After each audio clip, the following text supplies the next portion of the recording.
future, we will just have one device. It'll just do everything for you. And whether it's an internet connection, an identity there, phone number, email address, whatever it is, everyone will always have a way to get connected to you. So in many ways, you think about your email and your phone number being two separate things, they'll actually be melded together. Your identities will be melded together into these two places. And so you can choose how people will want to get connected to you. I can choose for them to email me, text me, Twitter me.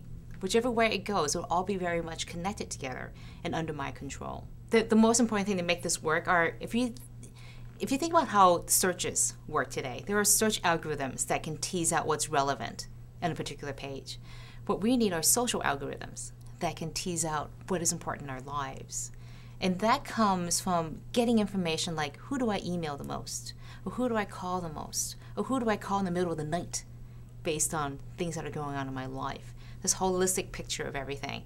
And I think of it as this algorithm tapping all the implicit data that we generate in our lives about where we walk, where we stop and have lunch. What do we actually order for lunch based on our transaction history?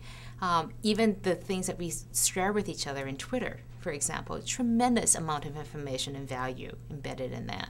You tease that all out with an algorithm and you start painting a picture of who's important, what's important, and when it's important. Then the algorithm says to you, hey, this is what's going on. Let me make a recommendation to you. And at some point, it may feel 99% confident that this is the right thing and may take the initial step waiting for confirmation back. But the more you use it, the smarter it gets, and the more useful it will become to you. In order for that connected world to happen, a lot of things have to be in place, but most importantly, it's this freedom of information to flow back and forth. And right now, if you think about closed communications, again, communications are very close. Think of instant messaging, how they're very siloed and there's no interconnection between them. That's because the players see so much benefit from holding on to these walled gardens, so to speak.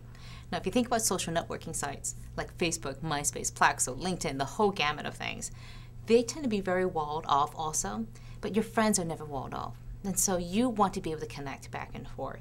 And in fact, I believe what we're seeing this year with these new social patterns that are open social graphs, that it's a race to see who can be more open faster than anybody else.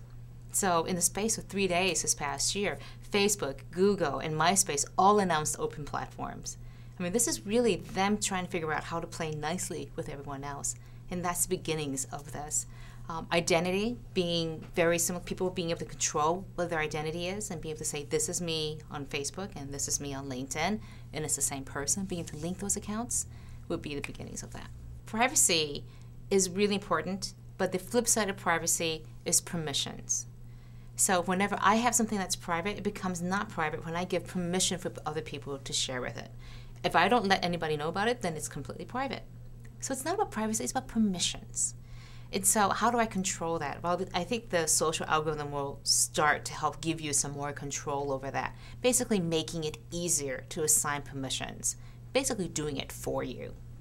But the other question is, who are you going to trust to assign those permissions to? Who are you going to trust to have all that data in one place to do that job for you? When you trust an organization, you trust them as a big entity. But we're seeing this shift now with social technologies that people, identifiable people, are being associated with that entity. So one of the reasons why I have tremendous trust with Google is I know a lot of the people there through my personal interactions.